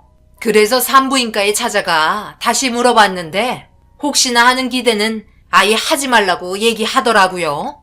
제가 그날 혈압 올라서 목덜미 잡고 쓰러질 뻔했습니다. 저희한테 큰소리 하려고 보자고 하는 건 아니잖아요. 그러니 좋지 않은 말이 가더라도 이해해줬으면 좋겠네요. 네, 무슨 말인지 충분히 알았고요. 손주를 원한다는 것도 잘 알았습니다. 그러니 제 딸과 김서방이 앞으로 결혼 생활을 끝낼 수 있게 안사돈도 말을 잘 해주셨으면 좋겠네요. 저도 제 딸에게 이 문제에 대해서 잘 설명하겠습니다. 이혼은 둘의 결정이지만 저희도 같은 생각이면 좀 더 수월하게 진행할 수 있지 않겠어요? 그럼 그렇게 알고 저는 먼저 일어나 보겠습니다. 그냥 일어나신다고요? 그럴 거면 전화통화로 하셔도 되는 문제를 여기까지 부르신 거예요? 정말 끝까지 너무 하시네요. 예약까지 했는데 음식이라도 시켜주셔야죠. 저희도 좋지 않은 기분으로 이 자리에 왔지만 신경 쓰여서 저녁도 먹지 못했거든요. 안사돈은 자기가 하고 싶은 말을 하면서 모든 불만 사항을 얘기했고 저를 바라보는 두 분의 시선이 너무 힘이 들었습니다. 그렇게 비싼 곳도 아니라서 저녁 먹고 가라며 주문을 했고 정리하는 동안 제 딸에게 싫은 말은 하지 말아달라고 부탁했어요. 그렇게 저는 먼저 나와 집으로 돌아왔고 딸에게 나중에 집에 와서 따로 얘기 좀 하자며 문자 하나 남겼습니다. 차마 딸의 목소리를 들을 수가 없겠더라고요. 딸은 한참 뒤에 단답형으로 주말에 오겠다는 한마디를 건넸고 답답한 마음에 술 한잔 하고 있는데 방에서 나오지 않던 아내가 저를 힘겹게 부르고 있었고 갑작스러운 아내의 목소리에 너무 놀라 방문을 활짝 열자 배를 움켜쥐며 고통스러워하고 있었어요. 무슨 일인지 몰라 일단 급하게 업고 응급실로 향했고 한참 뒤에 아내의 몸 상태에 대한 진단 결과를 들을 수 있었는데 아내는 자궁 성근증이라는 판정을 받게 되었어요. 자궁 내막 조직에 의해서 자궁의 크기가 커지는 질환이라며 보통 40대에서 50대 여성분들에게 많이 나타난다고 이런 질병이 생기는 원인이 아직까지 정확하게 밝혀지지 않아 치료하는데도 많이 까다로운 것 같았어요. 생각지도 못한 상황에 딸도 이 소식을 듣고는 급하게 병실에 찾아왔어요. 병원에서는 절제술을 권했지만 아내는 원하지 않았고 열소작법으로 치료를 받길 원했어요. 아무래도 수술을 한다면 몸의 균형이 깨지고 부작용 또한 생길 수 있다는 말을 들었기 때문에 몸이 더 안 좋아질까봐 걱정을 하고 있었습니다. 그렇게 아내가 원하는 방향으로 치료를 받게 되었어요. 수술을 받은 후라서 그런지 아내는 예전보다 기운이 많이 없어 보였고 이런 문제와 딸의 문제까지 겹치게 되니 머리가 터질 것처럼 힘들더라고요. 제가 할 수 있는 건 뒤에서 지켜보며 위로해주는 게 전부였습니다. 그렇게 얼마의 시간이 흐르고 딸은 이혼 준비를 하기 시작한 것 같았어요. 그리고 아내는 집에서 누워있는 시간이 많아졌고 병으로 인해 폐경이 와서 그런지 우울증은 더 심해졌어요. 그런데 어느 날 아내가 아랫배를 움켜쥐며 불편해하기 시작했고 아무래도 재발한 것 같아 걱정이 돼서 병원에 가보자며 얘기했지만 아내는 좀 더 지켜보고 싶다면서 병원에 가는 걸 꺼려했어요. 대수술 받는 자체를 두려워하는 것 같았습니다. 저는 아내의 의견을 따랐고 마음의 결정이 되었을 때 그때 다시 병원에 찾아가기로 했어요. 그런데 아내의 배가 점점 커지고 있는 것 같아 더 이상은 안 되겠다 싶어 아내를 설득한 뒤 병원을 찾게 되었어요. 더 큰 병을 얻게 되느니 서둘러 수술받는 게 좋을 거라 판단했고 아내도 더 이상은 불안해서 안 되겠는지 제 의견을 따라 주었습니다. 그렇게 찾아간 병원에서 아내는 정밀 검사를 받게 되었는데 의사가 놀란 듯 저를 바라보며 충격적인 말을 꺼냈어요. 그리고 그 말을 듣게 된 저 또한 두기를 의심할 수밖에 없었습니다. 아내가 임신을 했다는 말을 듣게 되었고 말도 안 된다며 아내는 폐경이 되었다고 얘기하자 잘못 알고 있었던 거 아니냐며 임신이 확실하다는 초음파 사진을 보여줬어요. 너무 놀라 몇 번을 확인했고 아내 또한 믿을 수 없다는 얼굴로 초음파 사진을 바라봤습니다. 다시 한번 초음파로 확인을 했는데 결과는 진짜 임신이었어요. 수술 직후 폐경이 올 수 있다는 말에 아내도 그렇게 된 줄 알고 있었는데 그게 임신이었다는 말이 저희에게는 너무 충격으로 다가왔었어요. 특이하게 아내는 나이가 있음에도 오랜 기간 폐경이 되지 않았었거든요. 그리고 병원에서 아내로 인해 난리가 나게 된 건 나이가 있었고 아내의 나이대에는 거의 대부분이 폐경을 맞이한다고 들었습니다. 그런데 저희는 이 상황을 기쁘게 받아들이기가 힘들었어요. 아내의 나이도 있고 위험해질 수 있는 상황들과 정상적인 아이가 태어날 거라는 확신도 없었으니까요. 그리고 저희 딸은 불임이라서 임신 자체를 하지 못하는데 55세에 임신을 하게 된 자기 엄마를 보면 얼마나 기운 빠지고 정신적인 고통이 심하겠어요. 그래서 차마 말을 하지 못하겠더라고요. 이 문제는 아내도 저와 같은 생각이었습니다. 결국 계속 딸의 눈치만 보며 질질 끌게 되었지만 몸의 변화로 인해 끝까지 숨길 수 없었던 저희는 결국 딸에게 임신했다는 사실이 밝혀지고 말았습니다. 딸은 자기 엄마의 몸을 보고 충격을 받았고 저희가 예상했던 대로 자신을 한심하다고 느끼기 시작했어요. 정말 미안했고 이 나이에 아이를 가지게 됐다는 게 너무 슬펐습니다. 저희가 적지 않은 나이인데 이렇게까지 된 상황들을 좋은 방향으로 정리를 해나갈 수 있을지 걱정부터 앞섰어요. 그런데 갑자기 저희 집에 문을 두드리며 누군가 소리치고 있었고 목소리는 술 먹은 사이였습니다. 동네가 하도 시끄러워 문을 열어주자 사위는 급하게 신발을 벗고 거실로 달려가더니 제 아내의 배를 뚫어지게 쳐다보고 있었어요. 와, 이건 정말 뉴스에서나 나올 법한 일 아니에요? 55세에 임신이라니. 생각이 있긴 하신 거예요? 은정이 마음에 제대로 상처를 주셨네. 저희가 지금 어떤 삶을 살아가고 있는지 뻔히 아시면서 정말 대단하십니다. 그래서 아기 낳으려고요? 당신이 아이를 낳든 말든 그게 무슨 상관이야? 어차피 우리 이혼할 사이 아닌가? 어디서 우리 부모님한테 소리치며 대들고 있는 거야? 술 먹더니 막 나가려고 작정했어? 당장 안 나가? 이제는 너랑 상관없는 일이라고. 딸은 불임인데 자기는 불임이 아니라고 자랑하려고 임신한 것 같은데 내가 한마디 하면 안 되는 거야? 상식적으로 이해가 안 되잖아. 태어날 아이가 불쌍하지 않아? 20대면 장모님 나이 거의 80을 바라보는 나이 아니야? 한숨만 나오는 집안이다, 정말. 나 같으면 그 아이 안 낳고 말겠네요. 모두에게 불행한데 뭐가 좋다고 배를 감싸고 있는 거예요? 저는 더 이상 참을 수 없었고 술 먹고 들어와서 막말을 퍼붓는 사위의 얼굴에 손이 날아가고 말았습니다. 사위는 이런 집안과 결혼 자체가 자신의 인생에 있어 최대의 실수라며 문을 박차고 나가버렸고 정신적인 충격이 상당했는지 아내는 배를 움켜쥐며 통증을 호소하기 시작했어요. 딸은 자기 엄마를 진정시키기 위해 안방으로 부축해서 옮겨줬고 잠시 뒤 걸어 나온 딸에게 이혼을 언제 할 거냐고 물어보자 계속 질질 끌고 있다며 답답한 표정을 하고 있었어요. 그렇게 한바탕 소란이 끝나고 시간은 점점 흘러가니 어느새 아내의 배는 만삭이 되어버렸고 출산의 날이 다가오게 되었고 진통이 시작됐다는 딸의 연락을 받자마자 산부인과로 달려가게 되었습니다. 초음파로 봤을 때는 건강하다는 말을 들었지만 태어날 때까지는 모두가 긴장을 늦출 수는 없었어요. 아내의 몸이 건강하지도 않고 많이 약한 상태인데 의사의 말에도 불구하고 자연분만을 선택했습니다. 그렇게 힘겨운 시간과의 사투 끝에 세상 밖으로 나온 아이의 울음소리를 듣게 되었고 건강한 아이를 받아볼 수 있었어요. 저희 딸이 태어났을 때와는 또 다른 감정이 교차했고 아내도 태어난 아이를 보며 눈물을 흘리기 시작했습니다.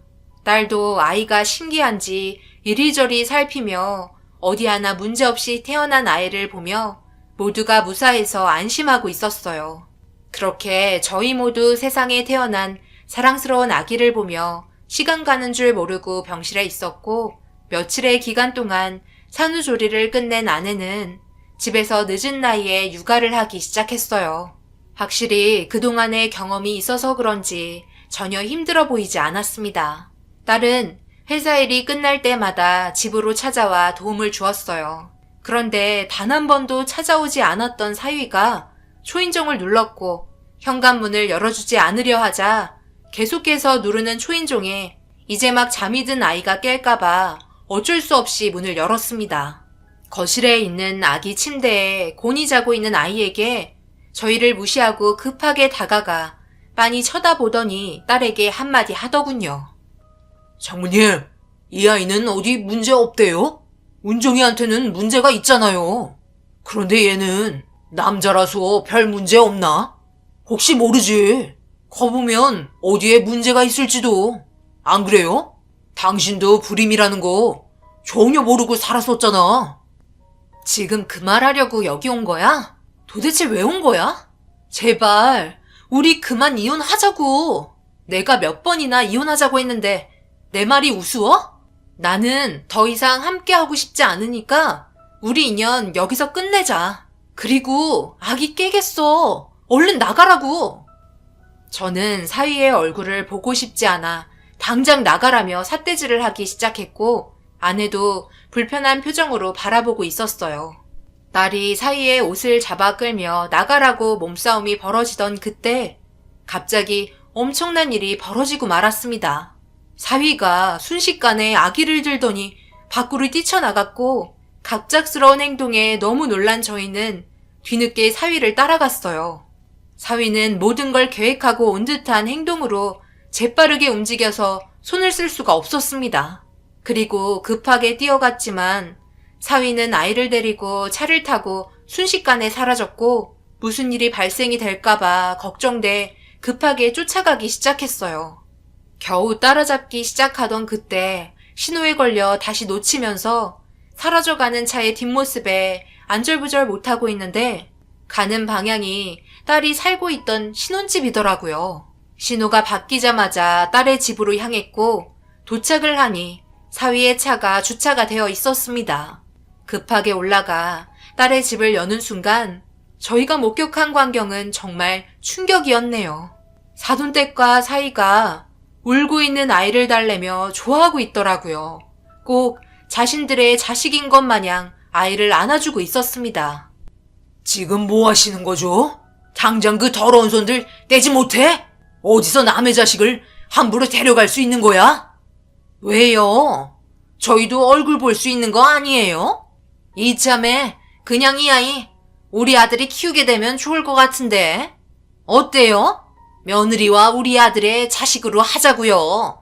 무덤까지 모두 비밀로 하면 문제 있겠어요? 저는 괜찮은 것 같은데. 그게 무슨 정신 나간 말이에요? 저희가 왜 그렇게 해야 되는 거죠? 그리고 저 이 사람이랑 저는 이혼하기로 했는데 이렇게 막무가내로 나가시는 거 명백한 범죄인 거 모르세요? 당장 돌려주세요. 당신들이 이럴 자격 없다고. 아이 하나에 온 집안이 난리가 나게 되었고 몸싸움이 벌어지기 시작하자 점점 분위기는 험악해졌어요. 결국 이 문제로 동네가 떠나갈 정도로 난리가 나게 되면서 경찰까지 출동하게 되었습니다.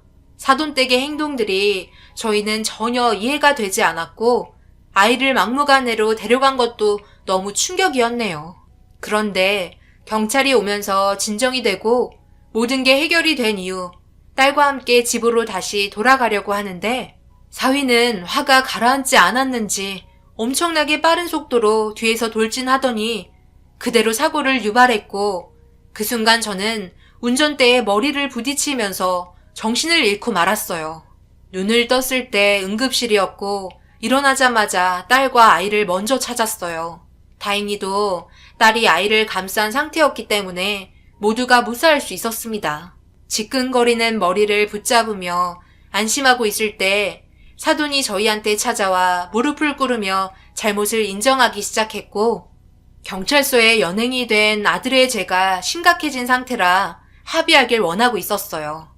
하지만 사위였던 그놈의 행동은 모두가 불행에 빠지게 만들 정도의 용서받지 못할 짓이었기에 합의하지 않았고 법적인 처벌을 받게 만들었습니다. 그렇게 되면서 사위는 딸과 자연스럽게 이혼이 성립되었고 그에 따른 위자료를 받게 되었어요. 징역을 살게 된 그놈은 끝까지 자기 잘못이 아닌 불임인 걸 밝히지 않고 결혼하게 만든 저희 잘못이라며 사기꾼들이라고 소리쳤지만 그놈의 말은 아무런 효력도 없었습니다. 결국 이런 식으로 그놈들과의 인연이 끝이 나고 상황이 마무리되었지만 앞으로 키울 아이가 문제입니다. 저희가 나이도 있는데 잘 키울 수 있을지 고민이네요. 그래도 저희 딸이 많이 도와주고 있고 아직까지 힘이 있어서 괜찮기는 한데 앞으로 어떤 식으로 살아가면 될지 여러분들의 의견 듣고 싶습니다. 딸에게는 항상 미안한 마음뿐이네요. 제 사연 들어주신 모든 분들 감사합니다.